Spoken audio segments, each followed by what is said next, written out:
Once again, welcome back to KC's Classes. KC's Classes in മറ്റൊരു എപ്പിസോഡിലേക്ക് എല്ലാവർക്കും സ്വാഗതം. This is Kiran CS. Kerala PSC state tax ഓഫീസറിന്റെ smart study videos നമ്മൾ continue ചെയ്യാണ്. സോ നമ്മൾ പ്രീവിയസ് ഇയർ ക്വസ്റ്റ്യൻ പേപ്പർ ആണ് ഇപ്പോൾ ഡിസ്കസ് ചെയ്തുകൊണ്ടിരിക്കുന്നത്. ഓൾറെഡി 15 ചോദ്യങ്ങൾ ഡീറ്റെയിൽഡ് ആയിട്ട് ഡിസ്കസ് ചെയ്ത് കഴിഞ്ഞു. ഇന്നത്തെ വീഡിയോയിൽ നെക്സ്റ്റ് ഒരു 5 ചോദ്യങ്ങളാണ് നമ്മൾ ഇൻക്ലൂഡ് ചെയ്തിട്ടുള്ള. വീഡിയോയിലോട്ട് പോണേക്കാൾ മുമ്പ് പറയാനുള്ളത്, നമ്മുടെ സ്ഥാപനം Kerala PSC commerce and management relate ചെയ്തിട്ടുള്ള എല്ലാ പോസ്റ്റുകൾക്കും ഓൺലൈനായിട്ട് കോച്ചിങ് പ്രൊവൈഡ് ചെയ്യുന്ന സ്ഥാപനമാണ്. നമ്മുടെ ആപ്പിലൂടെയാണ് ക്ലാസ്സസ് അവൈലബിൾ ആവുക. ലൈവ് സെഷൻസ് ഉണ്ടായിരിക്കും. ലൈവ് അറ്റൻഡ് ചെയ്യണമെന്ന് മസ്റ്റ് അല്ല. എല്ലാത്തിൻ്റെയും റെക്കോർഡ് ഇടും, നിങ്ങൾക്ക് ആക്സസ് ചെയ്യാൻ സാധിക്കും. Then PDF notes, MCQ practices, previous year question paper discussion, mock test, അങ്ങനെ സ്റ്റുഡൻസിന് വേണ്ടിയുള്ള എൻറ്റയർ സപ്പോർട്ട് നമ്മൾ പ്രൊവൈഡ് ചെയ്യുന്നുണ്ട് കേട്ടോ.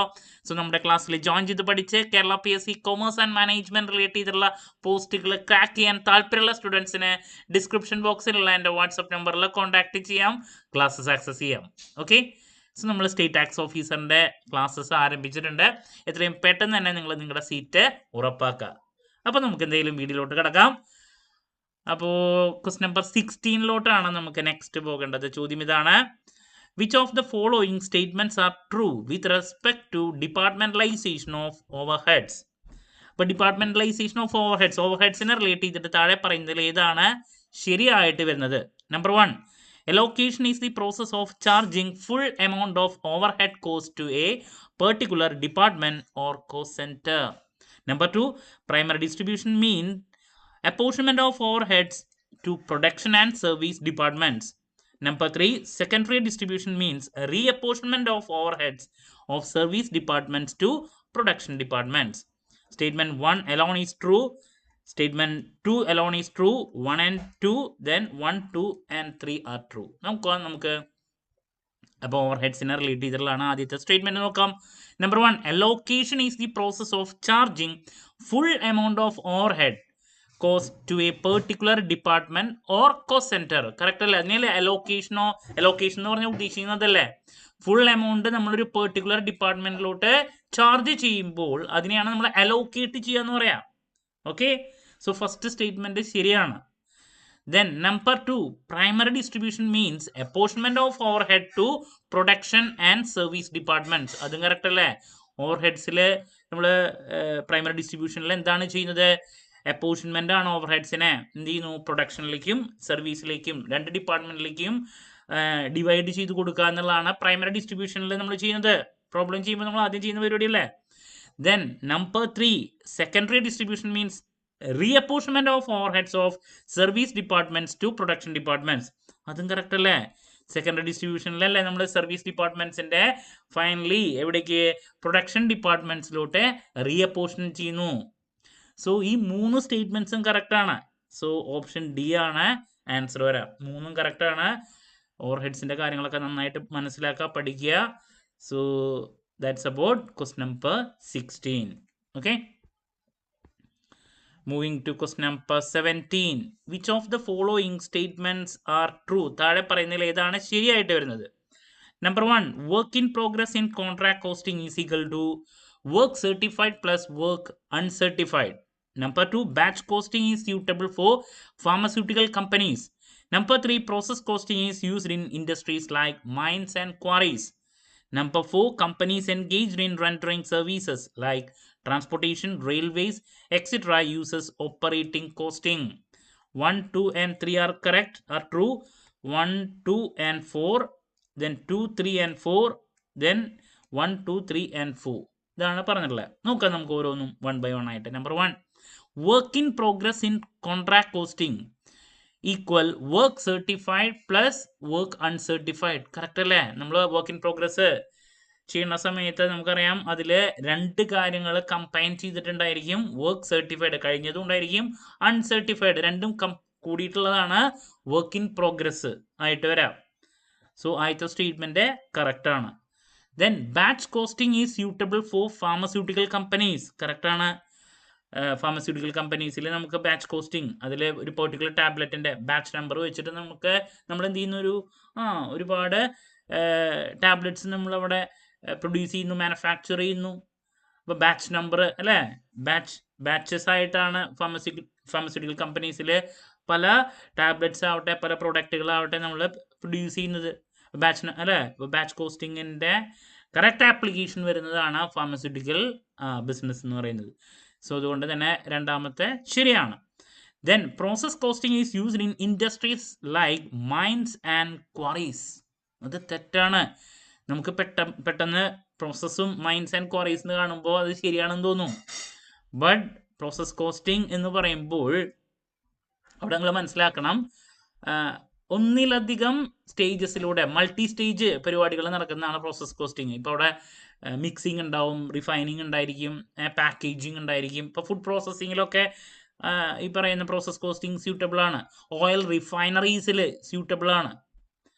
നേരെ മറിച്ച് മൈൻസ് ആൻഡ് ക്വാറീസിന്റെ പ്രത്യേകത അവിടെ ശരിക്കും അവിടെ സ്യൂട്ടബിൾ ആവുന്നത് സിംഗിൾ കോസ്റ്റിംഗ് ആണ്, അല്ലെങ്കിൽ ഔട്ട്പുട്ട് കോസ്റ്റിംഗ്, യൂണിറ്റ് കോസ്റ്റിംഗ് എന്ന് പറയും. അപ്പോൾ സിംഗിൾ കോസ്റ്റിങ്ങിന്റെ പ്രത്യേകത അല്ലെങ്കിൽ ഔട്ട്പുട്ട് കോസ്റ്റിങ്ങിന്റെ പ്രത്യേകത അവിടെ ഒറ്റ പ്രോഡക്റ്റ് നമ്മൾ ലാർജ് സ്കെയിലിൽ എടുക്കുകയാണ് ചെയ്യുന്നത്. ഈ പറയുന്ന മൈൻസിലും ക്വാറീസിലും സിംഗിൾ പ്രൊഡക്റ്റ് ആണ്. അത് നമ്മൾ ടണ്ണ് അല്ലെങ്കിൽ ഒരു ബണ്ടിലായിട്ട് അവിടെ ചെയ്യുകയാണ് ചെയ്യുന്നത്. അവിടെ നമുക്ക് ആക്ച്വലി സ്യൂട്ടബിൾ ആവുന്നത് സിംഗിൾ കോസ്റ്റിംഗ് അല്ലെങ്കിൽ ഔട്ട്പുട്ട് കോസ്റ്റിംഗ് എന്ന് പറയും. അതാണ് ആക്ച്വലി സ്യൂട്ടബിൾ ആവുക. നമ്മൾ പെട്ടെന്ന് മൈൻസ് ആൻഡ് ക്വാറീസ് കാണുമ്പോൾ പ്രോസസ് കോസ്റ്റിംഗ് ആയിട്ട് സ്യൂട്ടബിൾ ആണെന്ന് തോന്നും, ബട്ട് അത് തെറ്റാണ്. ഓക്കെ, സോ ക്ലാരിറ്റി കിട്ടിയെന്ന് പ്രതീക്ഷിക്കുന്നു. ദാറ്റ്സ് അബൌട്ട് മൂന്നാമത്തെ സ്റ്റേറ്റ്മെന്റ്. പല കുട്ടികൾക്കും തെറ്റുപറ്റാൻ സാധ്യതയുള്ള ഒരു സ്റ്റേറ്റ്മെന്റ് ആണ്. Number 4, companies engaged in rendering services like transportation, railways etcetera uses operating costing. Correct ആണ്. ഈ പറയുന്ന സർവീസ് കോസ്റ്റിംഗിലാണ് നമ്മൾ ഓപ്പറേറ്റിംഗ് കോസ്റ്റിംഗ് യൂസ് ചെയ്യുന്നത്. അപ്പോൾ 1, 2, 4 ഇതാണ് ശരിയായിട്ട് വരുന്നത്. ദാറ്റ് മീൻസ് ഓപ്ഷൻ ബി ആണ് answer, 1, 2 and 4. So that's about question number 17. Okay, moving to next question. Question number 18. Which of the following statements are true in respect to cash flow statement? Cash flow statement relate ചെയ്തിട്ട് താഴെ പറയുന്നതിൽ ഏതാണ് ശരി? Number 1, inflows and outflows of cash will be classified into 3 activities: operating, financing and investing. Net cash resulting from operating, financing and investing activities are added to the opening cash balance to arrive the closing cash balance. Payment of dividend to shareholders will be treated as cash outflow from investing activities. അതിലെ ഓപ്ഷൻസിന്റെ ഡീറ്റെയിൽസിലോട്ട് കിടക്കാം. 1, 2 and 3 are true. 1 and 2 are true. 2 and 3, 1 alone is true. നോക്കാം നമുക്ക്. Cash flow സ്റ്റേറ്റ്മെന്റിനെ relate ചെയ്തിട്ടുള്ള കാര്യങ്ങളാണ് കേട്ടോ. Number 1, inflow and outflows of cash will be classified into 3 activities: operating, financing and investing. അതാണല്ലോ basics. Standard ആയിട്ട് നമ്മൾ cash flow സ്റ്റേറ്റ്മെന്റിനെ 3 ആക്ടിവിറ്റീസിൽ ഡിവൈഡ് ചെയ്യുന്നു: ഓപ്പറേറ്റിംഗ്, ഫിനാൻസിംഗ്, ഇൻവെസ്റ്റിംഗ്. കറക്റ്റ് ആണ് ആദ്യത്തെ statement. Number 2, net cash resulting from operating, financing and investing activities are added to the opening cash balance to arrive closing cash balance. അതാണല്ലോ അതിന്റെ സ്റ്റെപ്പ്. സോ നമുക്ക് cash flow സ്റ്റേറ്റ്മെന്റിൽ net cash from ഉണ്ടാവും, അതുപോലെ തന്നെ ക്യാഷ് ഔട്ട് ഫ്ലോ ഉണ്ടായിരിക്കും, inflow ഉണ്ടായിരിക്കും, ഔട്ട് ഫ്ലോ ഉണ്ടായിരിക്കും. അതാണ് ഈ പറയുന്ന നെറ്റ് ഫിഗർ എന്ന് പറയുന്നത്. അത് നമ്മൾ എന്താണ് ചെയ്യുന്നത്? ഓപ്പണിംഗ് ക്യാഷ് ബാലൻസിന്റെ കൂടെ ആഡ് ചെയ്യുന്നു. അപ്പോൾ നമുക്ക് എന്ത് ലഭിക്കും? ക്ലോസിംഗ് ക്യാഷ് ബാലൻസ് ലഭിക്കും. അതാണല്ലോ അതിന്റെ ഒരു പ്രൊസീജിയർ എന്ന് പറയുന്നത്. സോ രണ്ടാമത്തെ സ്റ്റേറ്റ്മെന്റും കറക്റ്റ് ആണ്. ക്യാഷ് ഫ്ലോ സ്റ്റേറ്റ്മെന്റിന്റെ പ്രോബ്ലം ചെയ്യുമ്പോൾ നമ്മൾ ചെയ്യുന്ന അതേ കാര്യങ്ങളാണ് ഇവിടെ പറഞ്ഞിട്ടുള്ളത്. ഓക്കെ, ഇനി payment of dividend to shareholders will be treated as cash outflow from investing activities. അത് തെറ്റല്ലേ? Payment of dividend to shareholders എന്ന് പറയുമ്പോൾ അത് ഫിനാൻസിങ് ആക്ടിവിറ്റീസിനെ റിലേറ്റ് ചെയ്ത് വരുന്നതാണ്. ഷെയർ ഹോൾഡേഴ്സിന് നമ്മൾ ഡിവിഡൻഡ് കൊടുക്കുക, ഇൻവെസ്റ്റിംഗ് അല്ല. ഓക്കെ, അപ്പോൾ 1ഉം 2 ആണ് കറക്റ്റ് ആയിട്ട് വരുന്നത്. ഓപ്ഷൻ ബി ആണ് ആൻസർ. ചിന്തിച്ചാലറിയാം, ഫിനാൻസിങ്ങിനെ റിലേറ്റ് ചെയ്തിട്ടുള്ള കാര്യങ്ങളാണ് ഈ പറയുന്ന ഡിവിഡൻഡ് ടു ഷെയർ ഹോൾഡേഴ്സ് എന്നൊക്കെ പറയുന്നത്, അല്ലെങ്കിൽ ഈ ഡിബെഞ്ചേഴ്സിന് ഇൻട്രസ്റ്റ് കൊടുക്കുക, അതൊക്കെ എന്താണ്? ഫിനാൻസിങ് ആണ്. അല്ലേ? ഫണ്ട് റൈസ് ചെയ്യുന്നു, അവർക്ക് തിരിച്ചു കൊടുക്കുന്നു, അങ്ങനെയുള്ള കാര്യങ്ങളാണ് ഫിനാൻസിങ്ങിൽ വരുന്നത്. So that's about question number 18. Moving to question number 19. ചോദ്യം ഇതാണ്: which of the following transaction is not a flow of fund? താഴെ പറയുന്നതിൽ ഫ്ലോ ഫണ്ട് അല്ലാത്തത് 4 options: between current assets and non current assets, between current liabilities and non current liabilities, between current assets and non current liability, between current assets and current liabilities. അപ്പൊ എന്താണ് ചോദ്യം? ഫണ്ടിന്റെ flow സംഭവിക്കാത്തത് താഴെ പറയുന്നതിൽ ഏത് ട്രാൻസാക്ഷനിലാണ്? അപ്പോൾ എപ്പോഴാണ് ഫണ്ടിന്റെ ഫ്ലോ സംഭവിക്കാത്തതെന്ന് ചോദിച്ചിട്ടുണ്ടെങ്കിൽ നിങ്ങൾ ജസ്റ്റ് ഒന്ന് ആലോചിച്ചാൽ മനസ്സിലാക്കാം. ഫണ്ട് ഫണ്ട് ഫ്ലോ, ഫണ്ടിൻ്റെ ഫ്ലോ അവിടെ നടക്കണമെങ്കിൽ ഒരു കറൻറ്റും ഒരു നോൺ കറൻറ്റും വരുമ്പോഴാണ് അവിടെ ഫണ്ടിൻ്റെ ഫ്ലോ സംഭവിക്കുന്നത്. ഇപ്പോൾ ഫോർ എക്സാമ്പിൾ നമ്മൾ ഫിക്സഡ് അസറ്റ് മേടിക്കുകയാണ് എന്ന് വെച്ചിട്ടുണ്ടെങ്കിൽ ഒരു ഫർണിച്ചർ മേടിക്കുന്നു വിത്ത് ക്യാഷ്, അപ്പോൾ അവിടെ കറണ്ട് അസറ്റ്സ് ക്യാഷ് നമ്മുടെ കയ്യിൽ നിന്ന് പോകുന്നു, നോൺ കറണ്ട് ആയിട്ടുള്ള ഫർണിച്ചർ നമുക്ക് വരുന്നു. അപ്പോൾ അവിടെ ഫണ്ട് ഫ്ലോ എന്ന് പറയുന്നത് അല്ലെ, ഫണ്ടിന്റെ ഫ്ലോ സംഭവിക്കുന്നു. അപ്പോൾ ഒരു കറന്റും ഒരു നോൺ കറന്റും വരുമ്പോഴാണ് അവിടെ ഫണ്ട് ഫ്ലോ സംഭവിക്കുക, ഫണ്ടിന്റെ ഫ്ലോ. നേരെ മറിച്ച് കറന്റും ആണെങ്കിൽ, രണ്ടും കറന്റ് ആയിട്ടുള്ള ഐറ്റംസ് ആണെങ്കിൽ അവിടെ ഫണ്ടിന് ഫ്ലോ സംഭവിക്കില്ല. ഇപ്പോൾ ഫോർ എക്സാമ്പിൾ നമ്മൾ ക്രെഡിറ്റേഴ്സിന് കൊടുക്കാനുള്ള പൈസ പേ ഓഫ് ചെയ്തു. അപ്പോൾ ക്രെഡിറ്റേഴ്സ് എന്ന് പറയുന്നത് കറന്റ് ലൈബിലിറ്റീസ് ആണ്, ക്രെഡിറ്റേഴ്സ്. ദെൻ ക്യാഷ് എന്ന് പറയുന്നത് എന്താണ്, കറന്റ് അസറ്റ്സ് ആണ്. സോ അവിടെ നമ്മൾ പേ ഓഫ് ചെയ്യാണ് ക്രെഡിറ്റേഴ്സിന്. അപ്പോൾ അവിടെ ഫണ്ടിന് എന്ത് നടക്കുന്നില്ല, ഫ്ലോ നടക്കുന്നില്ല. Between current assets and current liability വരുമ്പോൾ വർക്കിംഗ് ക്യാപിറ്റൽ അവിടെ നോ ചേഞ്ച്, അൺചേഞ്ച്ഡ് ആണ്. അപ്പോൾ അവിടെ ചേഞ്ച് വരുന്ന സാഹചര്യം, ചേഞ്ച് വരാത്ത സാഹചര്യം ഏതാണെന്നുള്ളതാണ് നമ്മൾ കണ്ടുപിടിക്കേണ്ടത്. നോട്ട് എ ഫ്ലോ ഫണ്ട്, ഫണ്ടിന് ഫ്ലോ സംഭവിക്കാത്ത സാഹചര്യം. അപ്പോൾ കറണ്ട് അസറ്റ്സും കറണ്ടും രണ്ടും കറന്റ് ആകുമ്പോൾ അവിടെ അൺചേഞ്ച്ഡ് ആണ്. വല്ല ചേഞ്ച് ഉണ്ടോ? കറണ്ട് അസറ്റ്സ് കുറയുന്നു, കറണ്ട് ലൈബിലിറ്റിയും കുറയുന്നു. There is no change. നേരെ മറിച്ച് ബാക്കിയുള്ള എല്ലാ കേസും മുകളിൽ പറഞ്ഞിട്ടുള്ളത് കറന്റ് നോൺ കറന്റ്. അപ്പോൾ ഒരു കറന്റും നോൺ കറന്റും വരുമ്പോൾ ഞാൻ പറഞ്ഞു ഫിക്സഡ് അസറ്റ് ക്യാഷ് കൊടുത്ത് മേടിക്കുമ്പോൾ അവിടെ ഫണ്ട് ഫ്ലോ വരുന്നു. എന്താണ് അതിന്റെ സ്റ്റെപ്പ് ഞാൻ കാണിച്ചു തന്നു, അല്ലെങ്കിൽ എക്സ്പ്ലനേഷൻ ഞാൻ തന്നു. കറന്റ് ലൈബിലിറ്റി നോൺ കറന്റ് രണ്ടാണ്, കറന്റ് അസറ്റ് നോൺ കറന്റ്. അപ്പോൾ ഒരെണ്ണം കറന്റും ഒരെണ്ണം നോൺ കറന്റ് ആണ്. അപ്പോൾ ഒന്ന് കറന്റും ഒന്ന് നോൺ കറന്റ് ആകുമ്പോഴാണ് അവിടെ എന്ത് സംഭവിക്കുന്നത്, രണ്ടും ഡിഫറെന്റ് ആകുമ്പോഴാണ് അവിടെ ഈ ഫ്ലോ ഫണ്ട് ഉണ്ടാവുന്നത്.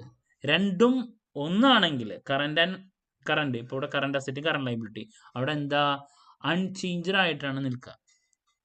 ഇപ്പോൾ കറന്റ് അസറ്റ് കുറയുന്നു, കറന്റ് ലൈബിലിറ്റി കുറയുന്നു. വർക്കിംഗ് ക്യാപിറ്റലിൽ അവിടെ എന്ത് വരുന്നില്ല, ഒരു ചേഞ്ചും വരുന്നില്ല. ഓക്കെ, സോ അൺചേഞ്ച്ഡ് ആയിട്ട് നിൽക്കുന്നു. അപ്പോൾ ഇവിടെ ഓപ്ഷൻ ഡി ആണ് ആൻസർ വരാം. Which of the following transaction is not a flow fund എന്ന് പറയുമ്പോൾ ഓപ്ഷൻ ഡി ആണ് ശരി കേട്ടോ. Moving to question number 20. നമുക്ക് ഈ ഒരു ചോദ്യം കൂടി ഒന്ന് ഡിസ്കസ് ചെയ്യാം. ക്ലാരിറ്റി കിട്ടിയെന്ന് പ്രതീക്ഷിക്കുന്നു. നേരത്തെ which of the following statements are true with respect to fund flow statement? Fund flow statement relate ചെയ്തിട്ട് താഴെ പറയുന്നതിൽ ഏതാണ് correct? Number 1, net increase in working capital is shown as a source of fund. Fund from operation is shown as an application of fund. Redemption of debentures will shown as a source of fund. Dividend paid will be shown as an application of fund. ഇതാണ് 4 statements. 1 and 2, 3 and 4, 4 alone, 1 alone is true. ഇതാണ് പറഞ്ഞിട്ടുള്ളത്. Number 1, net increase in working capital is shown as a source of fund. Source ആണോ? Working capital increase ആകുമ്പോൾ അത് application ആണ്. അപ്പോൾ ആദ്യത്തെ തെറ്റാണ്. Then fund from operation is shown as an application. Fund from എന്ന് പറയുമ്പോൾ എന്താ, സോഴ്സ് ആണ് വരുന്നത്. അപ്പം ഇതും തെറ്റാ. ഫണ്ട് ഫ്രം ഓപ്പറേഷൻ എന്താണ്, സോഴ്സ് ആണ്. അപ്പോൾ രണ്ടാമത്തെ സ്റ്റേറ്റ്മെന്റും തെറ്റാണ്. The redemption of debentures will be shown as A source of fund. അതും തെറ്റല്ലേ. റിഡംഷൻ ഓഫ് ഡിബെഞ്ചേഴ്സ് എന്ന് പറയുമ്പോൾ റീപേയ്മെന്റ് ആണ്. റീപേ ചെയ്യുമ്പോൾ അത് ആപ്ലിക്കേഷൻ ആണ്, ഫണ്ട് പോവാണ്, സോഴ്സ് അല്ല. അപ്പോൾ മൂന്നാമത്തെ സ്റ്റേറ്റ്മെന്റ് തെറ്റാണ്. Then dividend paid will be shown as an application of fund. അത് കറക്റ്റാ. ഡിവിഡൻഡ് പെയ്ഡ് എന്ന് പറയുമ്പോൾ നമ്മുടെ കയ്യിൽ നിന്ന് പൈസ അങ്ങോട്ട് പോവാണ്, സോ അത് ആപ്ലിക്കേഷൻ ആണ്. അപ്പൊ ഇതിൽ ട്രൂ ആയിട്ടുള്ള സ്റ്റേറ്റ്മെന്റ് എന്ന് പറയുന്നത്, ഇതിൽ നാലാമത്തെ സ്റ്റേറ്റ്മെന്റ് മാത്രമാണ് കറക്റ്റ് ആയിട്ട് വരുന്നത്. സോ ഓപ്ഷൻ സി ആണ് ആൻസർ വരാം. Dividend paid will be shown as an application of fund. Okay, so clarity കിട്ടിയെന്ന് പ്രതീക്ഷിക്കുന്നു. അപ്പൊ നമ്മൾ ഇന്ന് 5 ചോദ്യങ്ങൾ ഡീറ്റെയിൽഡ് ആയിട്ട് ഡിസ്കസ് ചെയ്തിട്ടുണ്ട്. സോ ഇതിൽ ഏതെങ്കിലും ചോദ്യങ്ങളുടെ എക്സ്പ്ലനേഷനിൽ നിങ്ങൾക്ക് ക്ലാരിറ്റി വീണ്ടും വേണമെങ്കിൽ കമന്റ് ചെയ്യുക.